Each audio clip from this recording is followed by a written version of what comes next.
এই ভিডিওতে আমরা মিশ্রণ সংক্রান্ত একটি গুরুত্বপূর্ণ সমস্যার সমাধান করব।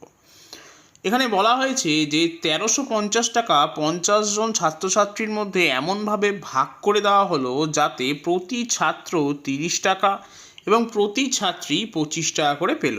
ছাত্রের সংখ্যা নির্ণয় করতে বলা হয়েছে।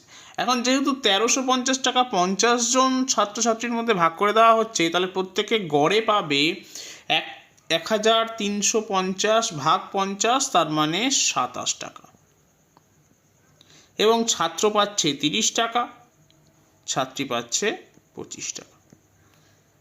ট্রিকটা হলো, আমরা প্রথমেই 30 থেকে 27 বিয়োগ করে লিখব 25-এর তলায়, যা কিনা 3, এবং 27 থেকে 25 বিয়োগ করে লিখব 30-এর তলায়, যা কিনা 2, এবং এটাই হবে ছাত্র এবং ছাত্রীর অনুপাত। তার মানে 2 ভাগ ছাত্র থাকলে 3 ভাগ হচ্ছে ছাত্রী। এখন মোট ছাত্রছাত্রীর সংখ্যা 50, তাহলে ক্লিয়ারলি ছাত্র সংখ্যা হবে 20 জন।